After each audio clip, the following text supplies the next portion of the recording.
রাসূল করিম সাল্লাল্লাহু আলাইহি ওয়াসাল্লাম 13 বছর মক্কায় আবু জেহেলকে ওয়াজ করেছিলেন, করেন নাই? আবু জেহেল কি সোজা হয়েছিল?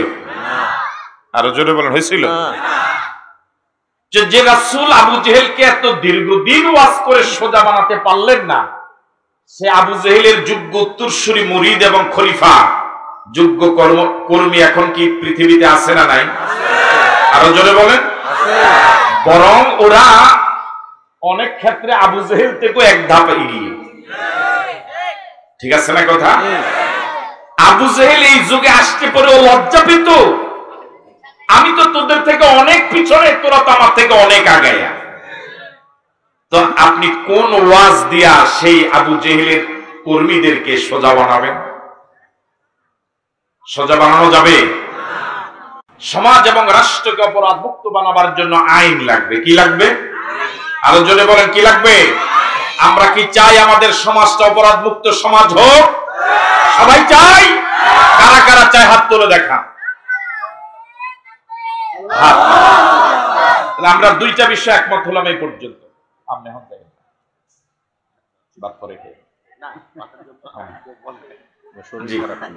না, বসবো, অল্প সময় বসতে পারবেন ইনশাআল্লাহ, আল্লাহ সুস্থ করে দেবেন ইনশাআল্লাহ। ওনার সাথে আমার পূর্ব পরিচয় নেই, তবে থাকলে ভালো লাগবে। জি, তাহলে আমরা একটা বিষয় একমত হলাম যে ওয়াজ দিয়ে সমাজকে অপরাধ মুক্ত বানানো। দ্বিতীয়ত একমত হলাম যে সমাজকে অপরাধ মুক্ত বানাবার জন্য আইন লাগবে। কি লাগবে? এই ব্যাপারে সবাই একমত? এবার আসুন, আইন দুই প্রকার, আল্লাহর আইন, মানুষের আইন। আসলে আপনার মাঠে না গেছেন গা? মানুষের জন্য মানুষের বানানো আইন, আর মানুষের জন্য আল্লাহর দেওয়া আইন। এবার বলুন তো দেখি, এই সমাজ এবং রাষ্ট্রকে, পৃথিবীকে অপরাধ মুক্ত বানাবার জন্য মানুষের বানানো আইন বেশি জরুরি না আল্লাহর দেওয়া আইন বেশি কার্যকর? তাও জন্য সবাই বলতে পারলে না কার আইন কার্যকর? মানুষের জন্য মানুষের বানানো আইন দিয়া সমাজ এবং রাষ্ট্রকে অপরাধ মুক্ত বানানো যাবে না, যাবে না, যাবে না। এই পৃথিবীতে মানুষ সমাজ এবং রাষ্ট্রকে অপরাধ মুক্ত বানাবার জন্য, শান্তি দেওয়ার জন্য চেষ্টা কম করে নেয়। লেনিন, কার্ল মার্কস, মাও সেতুং অনেক সূত্র আবিষ্কার করেছে, পৃথিবীর মানুষকে শান্তি দিতে চরমভাবে ব্যর্থ হয়েছে। জাতিসংঘ প্রতিষ্ঠিত হয়েছিল পৃথিবীতে শান্তি দেওয়ার জন্য, জাতিসংঘ পৃথিবীকে শান্তি দিতে পারে নাই, বরং অশান্তির কারণ হয়ে দাঁড়িয়েছে। ঠিক নয় কি? সম্মানিত দিনী ভাইরা, যে মানুষ মানুষের জন্য আইন বানায়, ওই মানুষের আইন মানুষের জন্য এই জন্যই কার্যকর নয়। যারা আইন বানায় তারা নিজেরাও অপরাধের মহাসাগরে ডুবে আছে।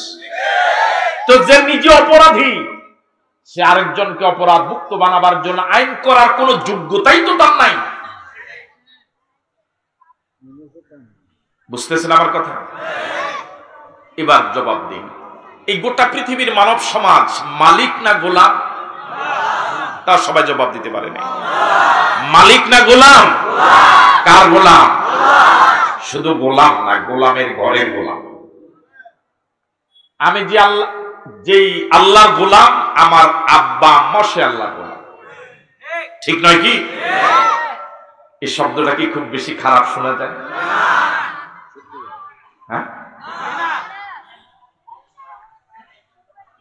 এবার আপনাদের কাছে প্রশ্ন, আইন করা, বিধান করা, আদেশ করা, নিষেধ করা, এটা করো, এটা করো না, এদিকে যাও, এদিকে যেও না, এটা খাও, এটা খেও না, এই আদেশ করা, নিষেধ করার অথরিটি, যোগ্যতা, ক্ষমতা, এটা কি মালিকের হওয়া উচিত না গোলামের হওয়া উচিত?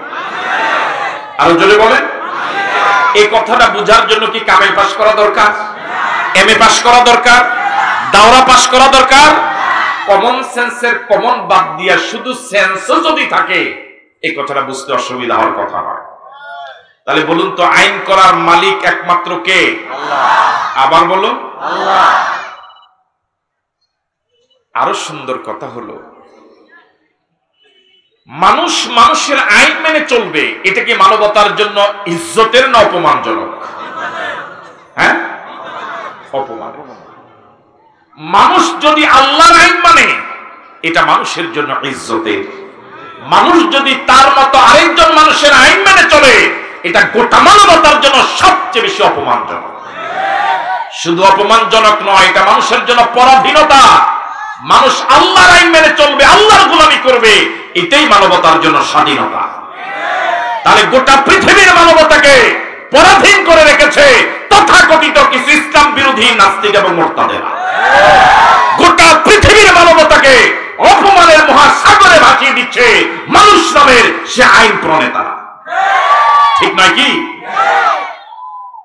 আমি কি কথা বুঝতে পারলাম? দেখুন, এই কথাটা মানুষ যত সহজে বুঝবে কিসমত তত খুলে যাবে। এই কথাটা বুঝতে মানুষ যত দেরি করবে কপালে দুর্গতি আরো আছে। বুঝেন না? মানে এই পৃথিবীতে মানুষ যত কিছু আবিষ্কার করল, সব আবিষ্কারক তার আবিষ্কৃত বিষয়ের ব্যাপারে কিছু না কিছু নির্দেশনা দেয়, সূত্র বলে দেয়, পরিচালনার জন্য কিছু নিয়ম বলে দেয়। ধরে নেন আমার সামনে যে মাইক্রোফোন গুলো আছে, এই মাইক ব্যবস্থাপনা ড্রাইভিং সিটে কে? আমি বলবো আমাকে একটু ইঙ্গিত দিন, ইনশাআল্লাহ আমি ব্যবস্থা করব। আপনাকে একটু কষ্ট করতে পারবেন? কাদের জন্য? হাদিসে আসছে আপনি যদি অন্য ভাইকে জায়গা ছেড়ে দেন আল্লাহ আপনাকে জান্নাতে জায়গা ছেড়ে দেবে। একটু কি সামনে আগাতে পারবেন?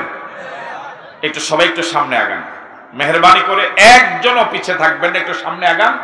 পিছনে যারা দাঁড়িয়ে আছেন মেহরবানি করে, আপনাদের জন্য এতগুলো মানুষকে কষ্ট দেওয়া, একটু মেহরবানি করে সামনে আগান, পিছনে ভাইদেরকে বসার সুযোগ করে দেন, কেউ কথা না বলি।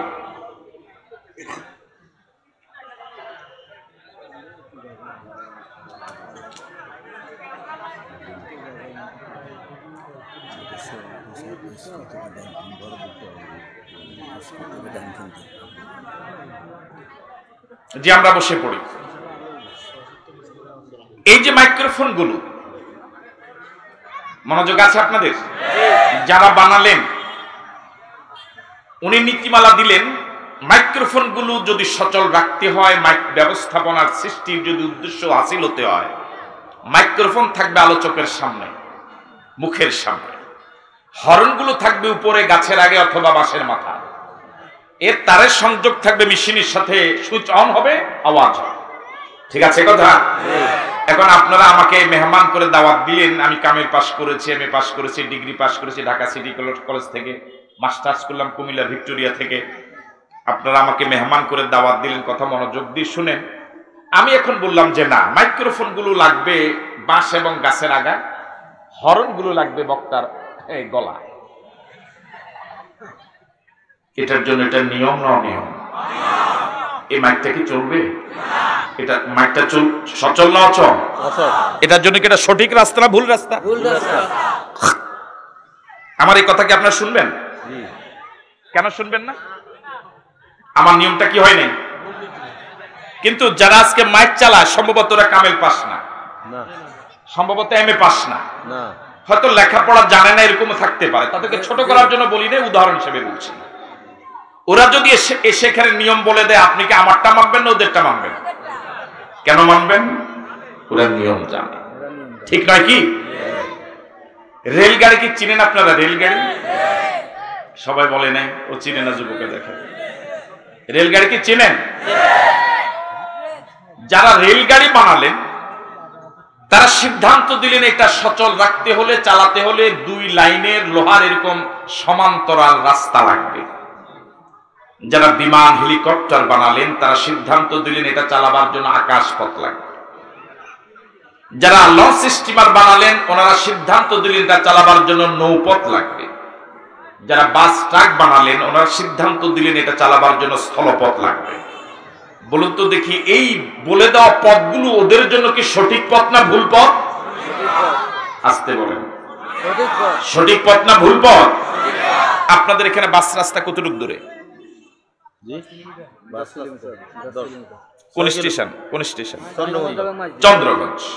পরিচিত একটা স্টেশন, থানাই তো মনে হয়। চন্দ্রগঞ্জ বাস স্ট্যান্ডে একটা খুব ভালো মানের একটা ট্রেন গাড়ি কোনো না কোনো কারণে এখানে আসলো। এই মানের ট্রেন রেল গোটা দেশে আর এক পিসও নাই। ড্রাইভিং সিটে যিনি বসা তিনি খুবই বিজ্ঞ প্রাজ্ঞ অভিজ্ঞ একজন ড্রাইভার। এই ট্রেনটা চালাবার জন্য যে ফুয়েল দরকার, জ্বালানি দরকার, তেল দরকার সেটাও পর্যাপ্ত আছে। এবার আপনাদের হাজারো জনতার কাছে প্রশ্ন, এই ট্রেনটা কি এই রাস্তায় চলবে? কেন, গাড়িটা কি সমস্যা আছে? তেল নাই, ড্রাইভার কি চালাইতে পারে না? সব ঠিক থাকার পরেও ট্রেনটা রাস্তার জন্য অচল, যেহেতু রাস্তাটা ট্রেনের জন্য সঠিক রাস্তা নয়। কি রাস্তা? ভুল রাস্তা। কি রাস্তা? আরো জোরে বলেন, কি রাস্তা? এটা বোঝার জন্য কি কোনো শিক্ষা দীক্ষার প্রয়োজন আছে? একজন অশিক্ষিত মানুষ যে লেখাপড়া জানে না, দস্তখত দিতে জানে না, এমনকি টিপ দেওয়ার জায়গাও চিনে না, সেও যদি এখানে চন্দ্রগঞ্জ বাস রাস্তা ট্রেন দেখে, সে বলবে আল্লাহ এটা এখানে ঠিক না? আপনারা 1000 মানুষ এই দৃশ্য দেখলেন।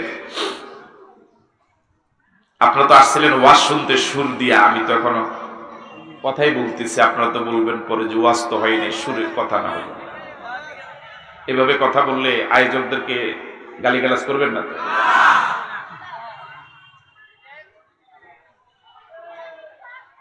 আপনারা 1000 মানুষের দৃশ্য দেখলেন।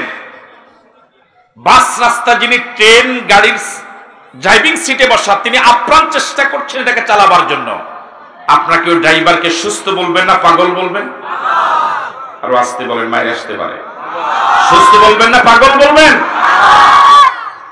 কিন্তু বিকল্প আরো 5000 মানুষ পাশে দাঁড়ানো, ওরাও ড্রাইভারকে সমর্থন করছে, ভোট দিচ্ছে, সাপোর্ট করছে। ভোট বুঝেন তো? কি দিচ্ছে? সাপোর্ট করছে যে চালা, আমরা আছি, প্রয়োজনে কি দিব? হ্যাঁ, প্রয়োজনে ধাক্কা দেব। আমরা দিনের কাজ রাত্রে করি, এই দেশে আমাদের কথায় উঠে এবং বসে। আমাদের আঙ্গুলের হেলুনিতে একবার উঠে আবার বসে। আমরা এই দেশের মাও, কথা বলে না কেন, আমরা মাও বাবাও, যা করা লাগে আমরা করব, তুই সালা।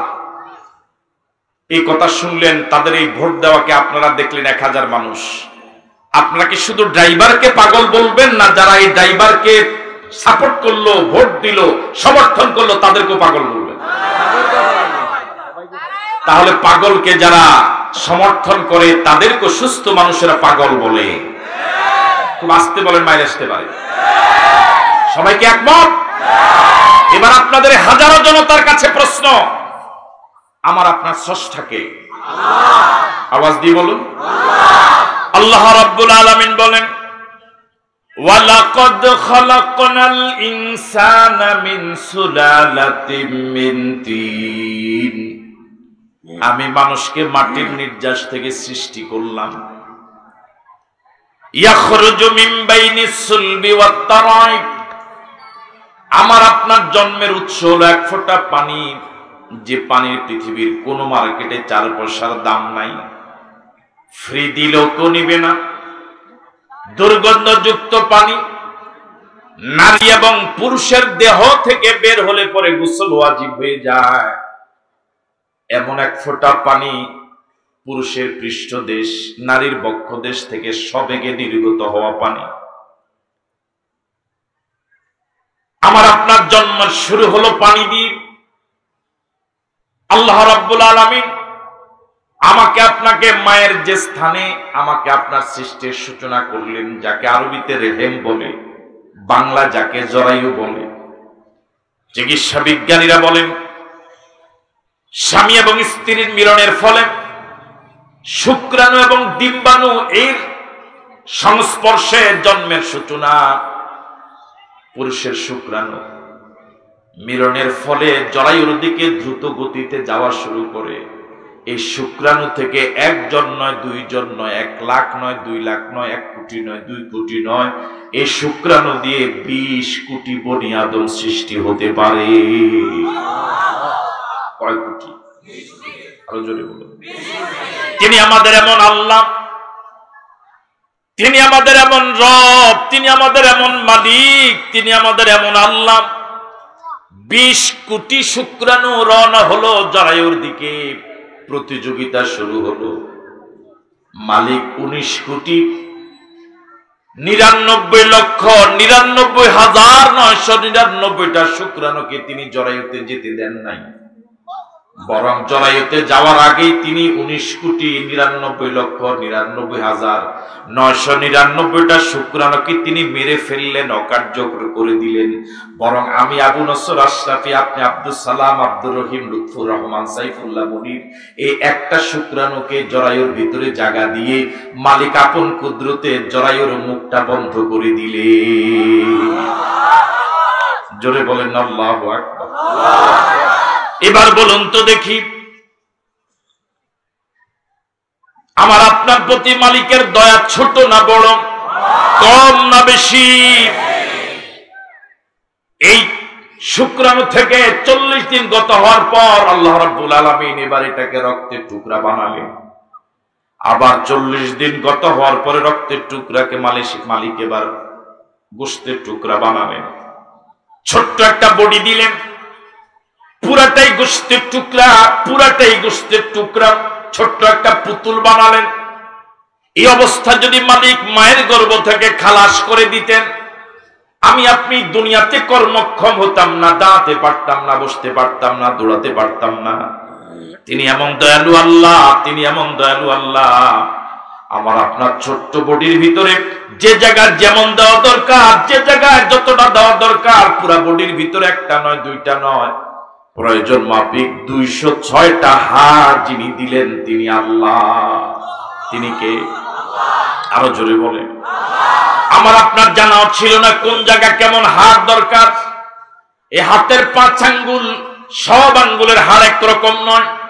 এটা কিছুটা খাটো, কিছুটা মোটা, এটা তার থেকে চিকন, এটা তার থেকে একটু লম্বা। একটু গবেষণা করেন, চিন্তা করেন, দেখবেন কত রুচিশীল আমার আল্লাহ। যেখানে যেমন দরকার সবগুলো যদি তিনি মোটা বানাতেন দেখতে বিশ্রী লাগতো, সবগুলো যদি তিনি চিকন বানাতেন দেখতে অসুন্দর লাগতো। তিনি মালিক, যেখানে যেমন দেওয়া দরকার কি চমৎকার করে মাথার তালু থেকে পায়ের তালু পর্যন্ত পুরো বডিটাকে তিনি সাজালেন। 206টা হাড়ের ভিতরে প্রয়োজন মাফিক তিনি 360টা জয়েন্ট দিলেন, জোড়া দিলেন, গিরা দিলেন। কি বলে?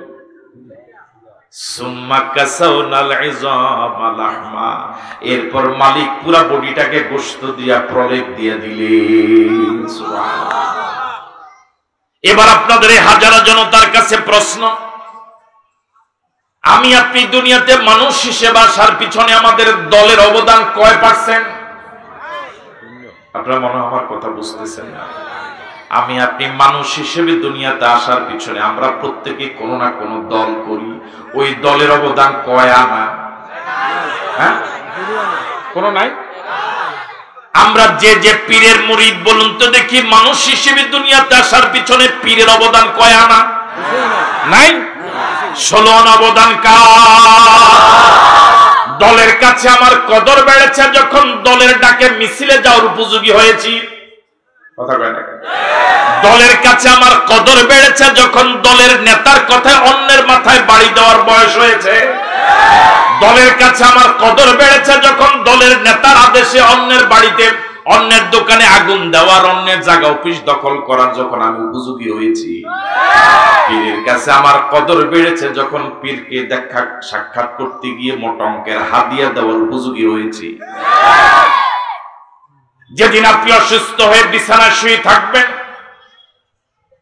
নড়াচড়া করতে পারবেন না, যে কর্মীরা আপনার হাতের কর্মী ছিল, যে নেতারা আপনার হাতের গড়া নেতা ছিল, ওই কর্মী এবং নেতারা আপনার বাড়ির সামনে দিয়ে মিছিল করে যাবে, আপনার খবরও নিবে না, আপনি সুস্থ না অসুস্থ দেখতে আসবেন। পীরকে যত হাদিয়া দিতে পারেন ততই পীরের কাছে আপনি ভালো। যেদিন আগের মতো আর হাদিয়া দিতে পারবেন না, আন্তরিকতার কমতি না থাকলেও আগের মতো আর কদর পাওয়া যাবে না। বক্তার কাছে আপনার কদর, বক্তাকে যদি দাওয়াত দিতে পারেন, ভালো মানের খাওয়াতে পারেন, হুন্ডার বহরে রিসিভ করাতে পারেন, মোটা অঙ্কের হাদিয়া দিয়ে বিদায় করতে পারেন, যদি ভালো মানের খাওয়া দাওয়ার পরেও যদি ভালো মানের হাদিয়া দিয়ে বিদায় করতে না পারেন, বক্তার কাছে আপনি ভালো না। আমার ভাইরা বলুন তো দেখি, আমার আপনার দুনিয়াতে মানুষ হিসেবে আসার পিছনে 16 অবদান কার? আমি আপনি যখন মায়ের গর্ভে চরম অসহায়, পৃথিবীর কেউ আমার খবর নেই নাই, দল আমার খবর নেই নাই, পীর আমার খবর নেই নাই, পৃথিবীর কেউ আমার পাশে দাঁড়ায় নাই। আমি যখন চরম অবহেলিত অবস্থা মায়ের গর্ভে, তখনও যিনি ভুলে যান নাই, তিনি আর কেউ নন, তিনি হলেন আমাদের আল্লাহ। আওয়াজ দিয়ে বলুন আল্লাহ, আরো জোরে বলুন আল্লাহ, আরেকবার বলুন আল্লাহ। ও যুবক, কেমন আল্লাহকে কেমন করে ভুলে যাও? ও যুবক, ও কলিজার টুকরা যুবক, কেমন করে এমন আল্লাহর বিরোধী মিছিলে তুমি যাও? যে মিছিলে গেলে আমার আল্লাহর নাম নেওয়া যায় না, এমন মিছিলের সদস্য তুমি কেমন করে হও? এমন বৈঠকের সদস্য তুমি কেমন করে হও যে বৈঠকে আমার এমন দয়ালু আল্লাহর নাম নেওয়া যায় না? তুমি তোমার জন্মের ইতিহাস আবার নতুন করে একটু চিন্তা করো, আবার নতুন করে একটু কল্পনা করো। এখন গুগলে চার্জ দিলে পরে মানুষের জন্মের ইতিহাস পাওয়া যায়। গুগলে চার্জ দিয়ে তুমি তোমার জন্মের ইতিবৃত্ত একটু গবেষণা করো, আধা ঘন্টা একটু সময় দিয়ে তুমি চিন্তা করো, তখন তোমার মাথাটা তোমার অজান্তেই সিজদায় পড়ে যাবে, লুটে পড়বে। তখন তোমার কাছে মনে হবে আসলে আল্লাহ ছাড়া আপনার কেউ নাই পৃথিবীতে, যা আছে সব স্বার্থপর, সব স্বার্থপর, সব স্বার্থপর। গোলামি করা লাগবে কার? আরো জোরে বলেন কার? শুরুর কথা কি মনে আছে আপনাদের? এই অশান্ত পৃথিবীকে শান্ত করার জন্য কার আইন লাগবে? আগের কথা কি মনে আছে আপনাদের? এবার আমরা উদাহরণ দিয়েছিলাম ট্রেন গাড়ির, অন্যান্য গাড়িগুলোর। বাস রাস্তা, ট্রেন গাড়ি দেখলে এই ট্রেনের জন্য রাস্তাটা সোজা রাস্তা না ভুল রাস্তা? সঠিক রাস্তা না ভুল রাস্তা? এবার আপনাদের হাজারো জনতার কাছে প্রশ্ন, আমাকে আল্লাহ রাব্বুল আলামিন, আপনাকে আল্লাহ রাব্বুল আলামিন সৃষ্টি করার পর তিনি কোন পথ কি বলে দেন নাই? নাকি আন্দাজি খামোখা কোন ময়দানে আপনি ছেড়ে দিয়েছে? তিনি কি আমার আপনার চলার জন্য কোন পথ বলে দেন নাই? তিনি কি কোনটা সঠিক রাস্তা, কোনটা ভুল রাস্তা, কোনটা জান্নাতের রাস্তা, কোনটা জাহান্নামের রাস্তা, কোন রাস্তা চললে অপরাধ মুক্ত সমাজ এবং রাষ্ট্র বানানো যাবে, এই কথা কি আমার মালিক বলে দেয় নাই? আল্লাহ রাব্বুল আলামিন কোরআন মাজিদে বলেন, ফাইম্মা ইয়াতিয়ান্নাকুম মিন্নি হুদান ফামান তাবিআ হুদায়া ফালা খাউফুন আলাইহিম ওয়ালা হুম ইয়াহজানুন। আমার পক্ষ থেকে তোমাদের কাছে একটা হুদা যাবে, একটা নীতিমালা যাবে, একটা সংবিধান যাবে। ওই নীতিমালা অনুযায়ী যে ব্যক্তি, পরিবার এবং সমাজ, রাষ্ট্র চালাবে, চলবে, তাদের দুনিয়াতে কোনো চিন্তা নাই, পরকালে কোনো ভয় নাই। সেই নীতিমালার নাম কি? আরো জোরে বলেন, সেই নীতিমালার নাম কি? রাসূল কারীম সাল্লাল্লাহু আলাইহি ওয়াসাল্লাম মক্কা 13 বছর দাওয়াত দিয়েছিলেন, ওয়াজ করেছিলেন, সমাজকে অপরাধ মুক্ত সার্বিকভাবে বানাতে পারেন নাই। মক্কার জনগণ রাসূলকে রাষ্ট্রপ্রধান হিসেবে মেনে নেয় নাই। রাসূলের দেওয়া আইন, আল্লাহর দেওয়া আইন দিয়ে সমাজ চালাতে তারা সহযোগিতা করে নাই। কিন্তু রাসূল যখন মদিনায় গেলেন, মদিনার জনগণ রাসূলকে রাষ্ট্রপ্রধান হিসেবে মেনে নিলেন। রাসূল এখন যা বলে তা দিয়ে সমাজ চলে, রাষ্ট্র চলে। ওই সংবিধান দিয়ে, আল্লাহর দেওয়া সংবিধান দিয়ে মদিনা চলা শুরু হলো। চুরি ডাকাতি বন্ধ হয়ে গেল, জেনা ব্যভিচার বন্ধ হয়ে গেল, সন্ত্রাস মাদক সব বন্ধ হয়ে আল্লাহর নবী যে রাষ্ট্রপ্রধান ছিলেন, তার নেতৃত্বে কোরআনে দিয়ে যে রাষ্ট্র তিনি চালিয়েছিলেন, ওই রাষ্ট্র সম্পর্কে আজ থেকে 1000 বছর আগে রাসূল ঘোষণা করলেন, খায়রুল কুরুনি কারনি, আমার রাষ্ট্রটা পৃথিবীর শ্রেষ্ঠ রাষ্ট্র। 1000 বছর গুজরে গেল। এই 1000 বছরে মানুষ মঙ্গলে গেল, চাঁদে গেল, কত কিছু আবিষ্কার করলো, অর্থনৈতিক ভাবে মানুষ কত সমৃদ্ধ হলো। কিন্তু আজ পর্যন্ত পৃথিবীর কোন রাষ্ট্রপ্রধান 1000 বছর আগে রাসূলের করা সেই চ্যালেঞ্জ মোকাবেলা করতে পারে না। বুঝতেছেন আমার কথা? রাসূল মদিনার যে কোরআন দিয়ে চালিয়েছিলেন, সেই কোরআন এখন আমার আপনার কাছে আছে না নাই? আমাদের প্রত্যেকের বাড়িতে আছে না নাই? এখন কোরআন দিয়ে শুধু নামাজ পড়ি। এই যে রমজান মাস আসছে, খতমে কোরআনে কোরআন খতম করে তারাবি পড়ার হিড়িক পড়ে যাবে, কথা বল ঠিক নয় কি? অবশ্যই ভালো, কিন্তু এই সমাজ, এই কোরআন দিয়ে সমাজ চালাবার জন্য মানুষ পাওয়া যাবে না, ঠিক নয় কি?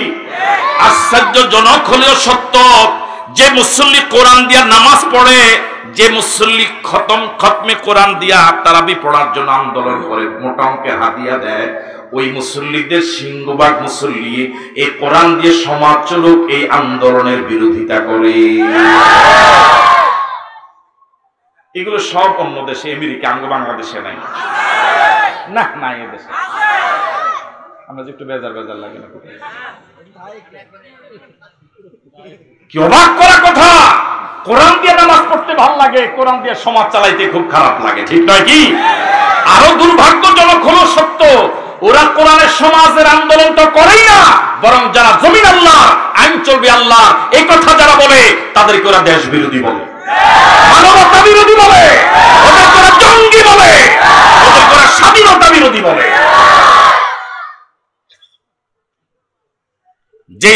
যে ছাত্র স্কুলের আইন মানে না, ওই ছাত্রকে ওই স্কুলের জন্য বৈধ না অবৈধ?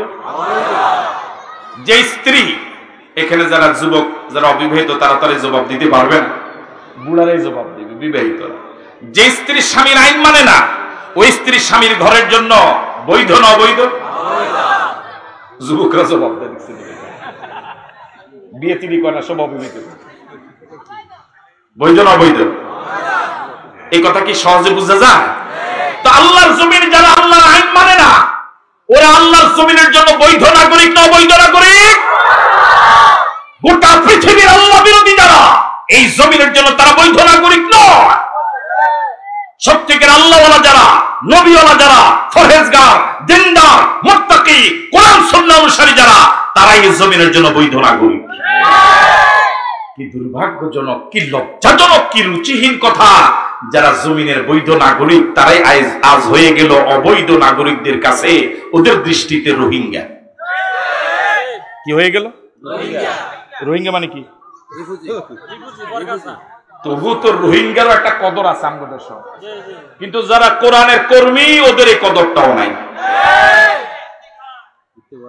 আমি বুঝতে পারি না, মনে হয় রোহিঙ্গা যারা, তারাই দেশের একটা ইজ্জতের সাথে আছে, কিন্তু এদেশের দুর্নীতি মুক্ত যারা, যারা দেশের সম্পদ কোন অপরাধ যারা করে না, যারা রাষ্ট্রের কাছে ফুলের মালা পাওয়ার কথা, রাষ্ট্রের কাছে স্বীকৃতি পাওয়ার কথা, দুর্ভাগ্যজনক হলেও সত্য, পৃথিবীর রাষ্ট্রগুলো তাদেরকে ফুলের মালা দিয়ে বরণ করে রাষ্ট্রীয় সম্পদ হিসেবে স্বীকৃতি দেওয়া তো দূরের কথা, ওই পৃথিবীর ওই রাষ্ট্রগুলো তাদেরকে জমিনেই থাকতে দেয় না। আপনি লাগাইলেন তেঁতুল গাছ, কোন দোয়ায়, কোন খতমে এই তেঁতুল গাছ থেকে খেজুরের রস বের হবে? বুঝেন না মনে হয় কথা? আপনি জমিনের জন্য যারা সম্পদ, ওদেরকে যদি আপনি কি করেন, অবহেলা করেন, তাহলে এই জমিন থেকে ভালো সন্তান উৎপন্ন হবে না। তো জমিন তো কি বলে, এটাকে অপরাধ মুক্ত হবে না, ঠিক নয় কি? আমরা কি চাই জমিন অপরাধ মুক্ত হোক? তাহলে কার আইন লাগবে? আমরা কি চাই আমাদের বাংলাদেশ আল্লাহর কোরআন আইনি চলুক? কারা কারা চাই, দু হাত তুলে দেখায়।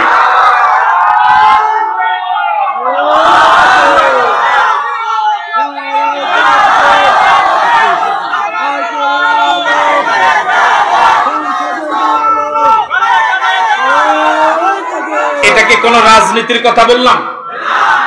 আপনি ওয়াজ মাহফিলে এসো রাজনীতির কথা বলতে পারেন, আমি কোরআনের মাহফিলে এসো কোরআনের কথা বলতে পারবো না। এটা কি আলেমদের প্রতি জুলুম নয়? আপনি কি ইসলামে বুঝেন না? আপনি দুনিয়া বুঝেন, রাজনীতি বুঝেন, আবার মাহফিলে এসে সেখানে হুজুরদেরকে আবার পরামর্শ দেন।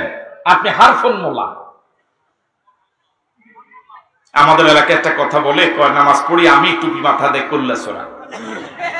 মাদ্রাসায় পড়লাম আমরা, পড়াই আমরা, ফতুয়া দেয় যে কোরআন হাদিসের কিচ্ছু জানে না, একটা সূরা শুদ্ধ করে পড়তে পারে না, তোমার তো ইসলাম সম্পর্কে বক্তব্য দেওয়ার কোনো অধিকার নয়।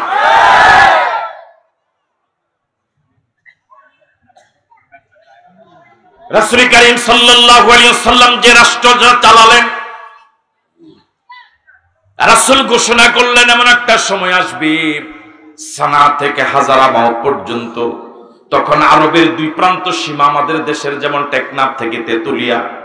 আল্লাহ রাসূল বললেন, গভীর রজনীতে চাঁদের সৌন্দর্যকে হার মানায় এমন সুন্দরী রূপসী ষোড়শী যুবতী নারী একা হেঁটে যাবে সান্না থেকে হাজারা মাওত পর্যন্ত, কোন পুরুষ খারাপ নজরে তার দিকে তাকাবার সাহস পাবে না। এখন জমিনে জেনা ব্যভিচার আছে না নাই? বিশ্বাস করুন আর নাই করুন, সাগরের গভীর জলরাশির ভিতরে জলজ প্রাণীগুলো, মাছগুলো যেভাবে ডুবে আছে, গোটা পৃথিবী জেনার মহাসাগরে ডুবে আছে।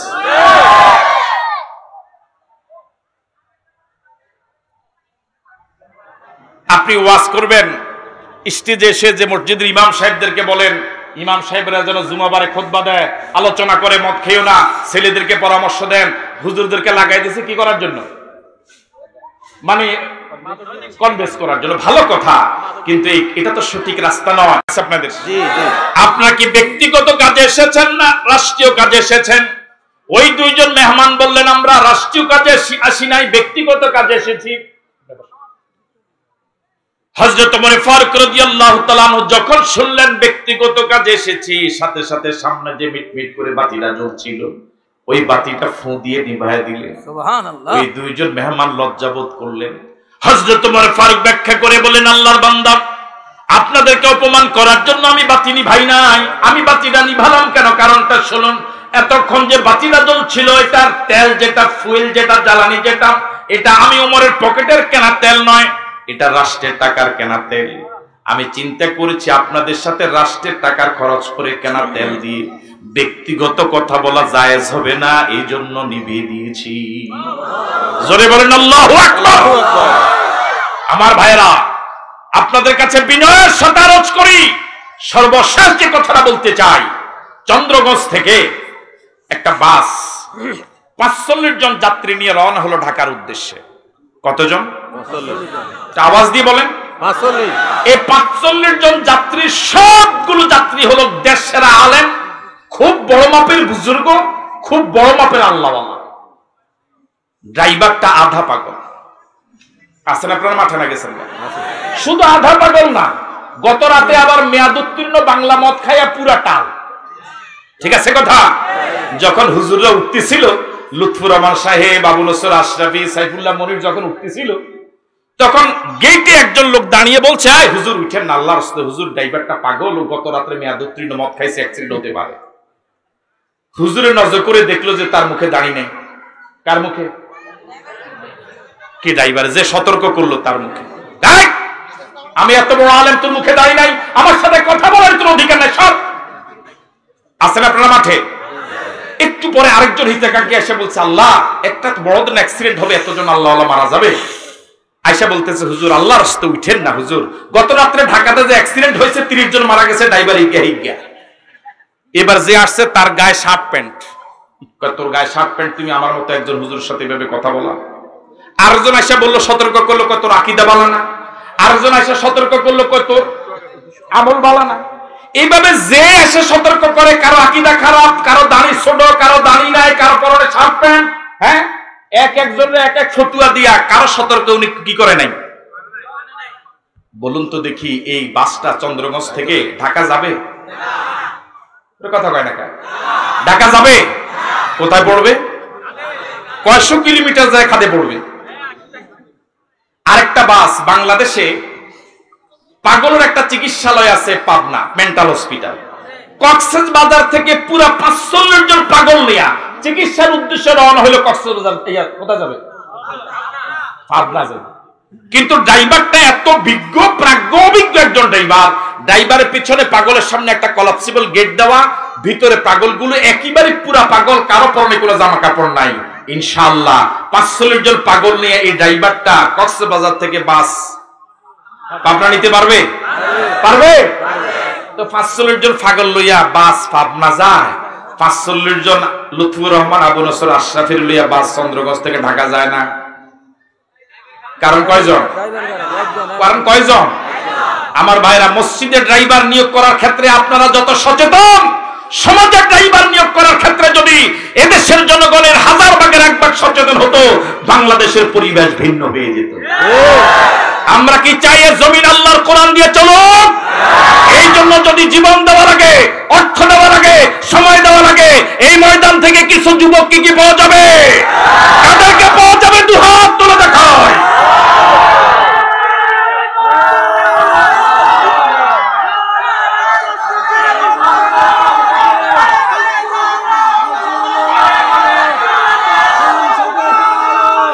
জি, হাত নামান।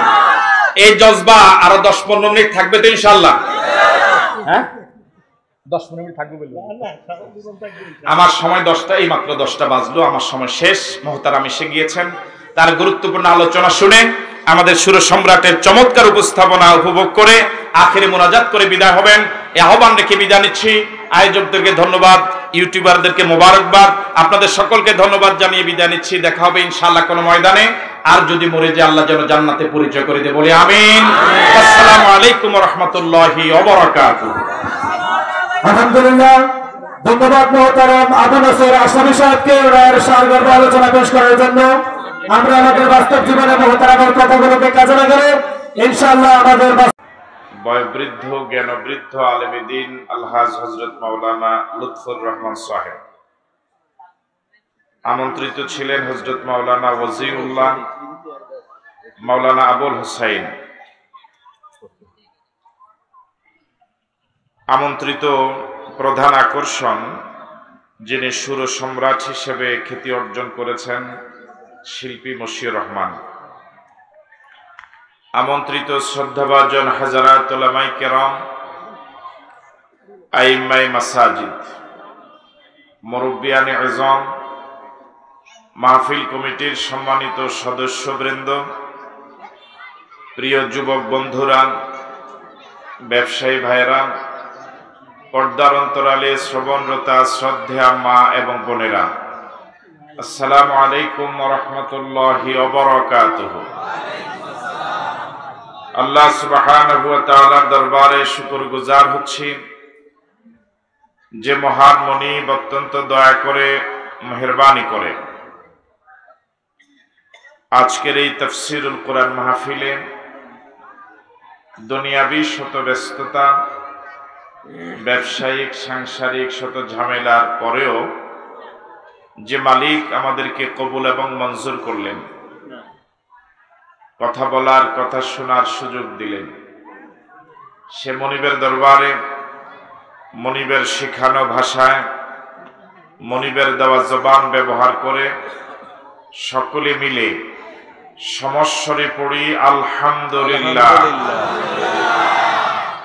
রাসূল করিম সাল্লাল্লাহু আলাইহি ওয়াসাল্লামের প্রতি দরুদ, যিনি আমাদের প্রিয় নবী, সর্বকালের সর্বযুগের সর্বশ্রেষ্ঠ নবী। সে নবীর প্রতি দরুদ পড়ছি, যার প্রতি একবার দরুদ পড়লে আল্লাহ রাব্বুল আলামিন 10টি সগীরা গুনাহ মাফ করে দেন, 10টি রহমত বর্ষণ করেন, 10টি মর্যাদা বাড়িয়ে দেন। সে নবীর প্রতি আমরা সকলেই পড়ছি সাল্লাল্লাহু আলাইহি ওয়াসাল্লাম। শুহাদায়ে কেরামদের আত্মার মাগফিরাত কামনা করছি। দ্বীনের জন্য যারা জীবন দিলেন, মাজলুম হলেন, কবরে গেলেন, প্রিয় জন্মভূমি বাংলাদেশ সহ পৃথিবীর বিভিন্ন অঞ্চলে বিভিন্ন সময়ে, বিশেষ করে ফিলিস্তিনের গাজা অঞ্চলে জালেম ইসরায়েলিদের বর্বরোচিত নৃশংস অমানবিক অবর্ণনীয় নির্যাতনে যে সকল নারী, পুরুষ, শিশু, বৃদ্ধ, কিশোর অন্ধকার কবরে চলে গেলেন, ফরিয়াদ করছি মনিব, তুমি তাদের সকলকে শহীদ হিসেবে কবুল করো। 52 সনে ভাষার জন্য যারা জীবন দিলেন, 71 সনে স্বাধীনতার জন্য যারা জীবন দিলেন, জাতির সূর্য সন্তান, ভাষা সৈনিক এবং বীর মুক্তিযোদ্ধা, ঈমান নিয়ে যারা অন্ধকার কবরে চলে গেলেন, আল্লাহ রাব্বুল আলামিন তাদেরকে শহীদ হিসেবে কবুল করুন। আপনাদের এই জনপদের জমিনে আল্লাহর যত বান্দা, যত বান্দি যারা পরিমাণ ঈমান নিয়ে যারা অন্ধকার কবরে চলে গেলেন, আল্লাহ রাব্বুল আলামিন সবাইকে মাফ করে দিন। আপনাদের সকলকে আন্তরিক ধন্যবাদ এবং মোবারকবাদ জানিয়ে আমরা আলোচনা শুরু করছি ইনশাআল্লাহ। সুবহানাকা লা ইলমা লানা ইল্লা মা আল্লামতানা ইন্নাকা আনতাল আলিমুল হাকিম রব্বিশ শরহ লি সাদরি ওয়া ইয়াসসির লি আমরি ওয়াহলুল উকদাতাম মিন লিসানি ইয়াফকাহু কওলি। আমরা কথাটা এভাবে শুরু করতে চাই, আমাদের প্রিয় জন্মভূমি বাংলাদেশে যে পরিমাণ ওয়াজ মাহফিল হয়, যে নামেই হোক, আমার জানা মতে পৃথিবীর দ্বিতীয় কোনো একক ভাবে কোনো দেশে এত ওয়াজ মাহফিল হয় এটা আমার জানা নাই। প্রতি বছরই আমাদের দেশে ওয়াজ মাহফিলের সংখ্যা দিন দিন বাড়ে। এই ওয়াজ মাহফিলগুলোর অনেক উপকারিতা। এই ওয়াজ মাহফিলগুলোকে কেন্দ্র করে এলাকার যুব সমাজ, সব শ্রেণী পেশার মানুষের সাথে একটা হৃদ্যতাপূর্ণ সম্পর্ক গড়ে ওঠে। মাহফিলকে কেন্দ্র করে মাহফিলের আগের বেশ কয়েকদিন এলাকায় একটি সাজ রব বিরাজ করে, একটি আনন্দ ঘন পরিবেশ তৈরি হয়। দল মত নির্বিশেষে সকল মুসলমানদের একটি মিলন মেলা পরিণত হয়।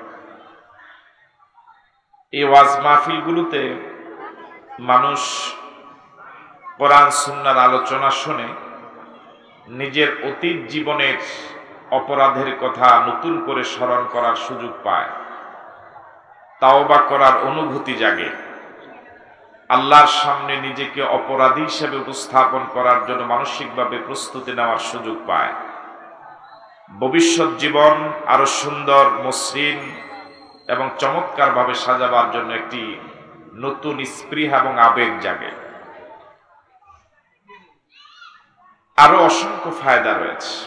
মাহফিলে এসে সুবহানাল্লাহ, আলহামদুলিল্লাহ, বিভিন্ন জিকির আজকার শুনে, জিকির আজকার করে অনেক সওয়াবের ভাগীদার হয়। অন্তত এই কয়েক ঘন্টা মাহফিলের না থাকলে পরে অন্য জায়গায় বসে যেভাবে গল্প গুজবের সময় কাটানো লাগতো, অন্তত এ থেকে তো অন্তত বাঁচা গেল। ওয়াজ মাহফিলগুলোর উপকারিতার কোনো কমতি নেই, কোনো সন্দেহ নেই। আপনাদের এই হাজারো জনতার কাছে আমার প্রশ্ন, আমাদের বাংলাদেশ সহ গোটা পৃথিবীতে যত সামাজিক এবং রাষ্ট্রীয় অপরাধ আছে, যেমন চুরি, ডাকাতি, জেনা, বেবিচার, সন্ত্রাস, মাস্তানি, চাঁদাবাজি, ইফটিজিং, ডাইল, গাঁজা, হেরোইন, বাবা, ইয়াবা, মিথ্যা মামলা, মিথ্যা সাক্ষী, মিথ্যা রায়, দুর্নীতি, এরকম যে হাজারো সামাজিক এবং রাষ্ট্রীয় অপরাধ গোটা পৃথিবীতে, এই ওয়াজ মাহফিলগুলো যত হচ্ছে, এই অপরাধগুলো কি কমছে না বাড়ছে? আমি মনে সকলকে বুঝাতে পারিনি। এই অপরাধগুলো কমছে না দিন দিন বাড়ছে? আওয়াজ তো বাড়ে নাই। কমছে না বাড়ছে? তো ওয়াজ মাহফিলগুলো বাড়ার সাথে সাথে অপরাধ তো কমে যাওয়ার কথা, কিন্তু ওয়াজ মাহফিল বাড়লো ব্যাপক হারে, আর গোটা সমাজ, গোটা পৃথিবী অপরাধের সাগরে এখন হাবুডুবু খাচ্ছে। আমার দৃষ্টিতে ওয়াজ মাহফিল দিয়ে এই সামাজিক এবং এই রাষ্ট্রীয় অপরাধগুলো বন্ধ করা যাবে না। যদি ওয়াজ মাহফিল দিয়ে সমাজ এবং রাষ্ট্রকে অপরাধ মুক্ত বানানো যেত, আমাদের প্রিয় জন্মভূমি বাংলাদেশকে অপরাধ মুক্ত বানাবার জন্য এত বৎসরের ওয়াজের প্রয়োজন ছিল না। আপনাকে আমার সাথে একমত? মনোযোগ আছে আপনাদের? ওয়াজ মাহফিল গুলোতে নগদ লাভ হলো বক্তাদের, আর এর সাথে সংশ্লিষ্ট মাইক এবং প্যান্ডেলে যারা নিয়োজিত কাজে ওদের। যেমন পৃথিবীতে সব কাজ কারবার বাকিতে চলে। যে দোকানে লেখা থাকে বাকি দেওয়া নিষেধ, কোন দোকানে লেখা থাকে বাকি দেওয়া বড় কষ্ট, বাকিতে বন্ধুত্ব নষ্ট। কোন দোকানে লেখা থাকে বাকি চাহিয়া লজ্জা দিবেন না। এই জাতীয় কথাগুলো যেই দোকানে লেখা থাকে ওই দোকানেও বাকি চলে। মনোযোগ আছে আপনাদের? হ্যাঁ জি।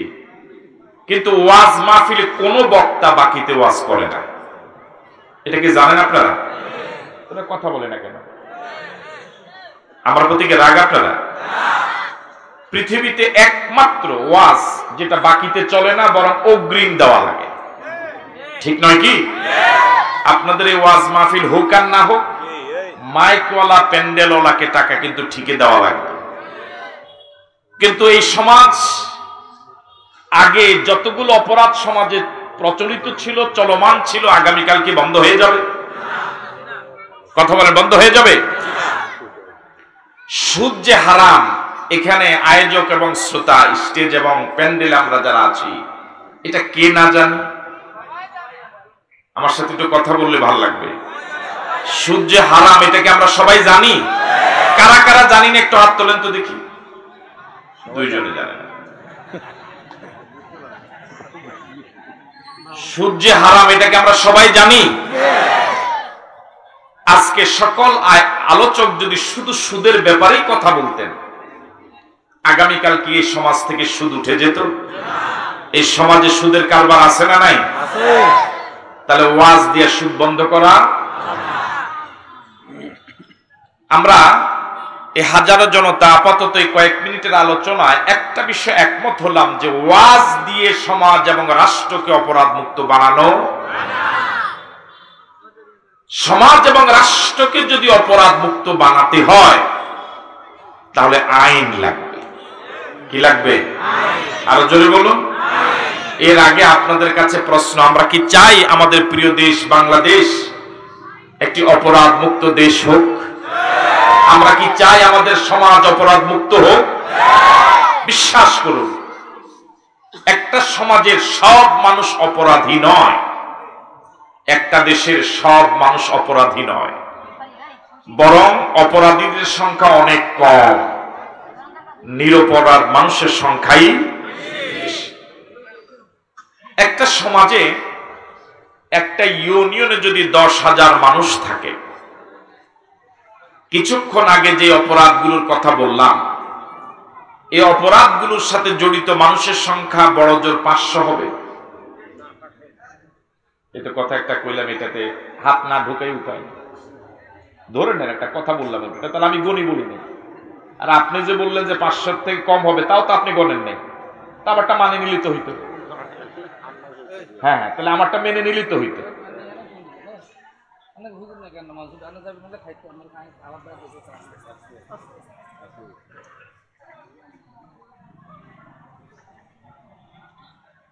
খাওয়ার ডাক পড়ছে। জি, ধরে নিলাম একটা সমাজে 10,000 মানুষের ভিতরে সর্বোচ্চ 500 মানুষ এই একটু আগে যে অপরাধগুলোর কথা বললাম সে অপরাধের সাথে জড়িত, ঠিক নয় কি? কিন্তু এই 500 অপরাধীর কারণে 9,500 নিরপরাধ মানুষগুলো আজ তাদের আরামের ঘুম হারাম হয়ে গেছে, ঠিক নয় কি? এই 500 অপরাধীর কারণে গোটা সমাজ, গোটা দেশ, গোটা পৃথিবী আজ নিরপরাধ মানুষগুলো একেবারে চরম অসহায় অবস্থায় বসবাস করে, ঠিক নয় কি? এই সমাজের যেই মুষ্টিময় কিছু অপরাধী মানুষ, ওরা কিন্তু আবার মাহফিলের আয়োজনও করে না, মাহফিল শুনতেও আসে না। তো কোন ওয়াজ দিয়ে আপনি ওদেরকে ভালো বানাবেন? তাহলে কি লাগবে? আরো জোরে বলেন, কি লাগবে?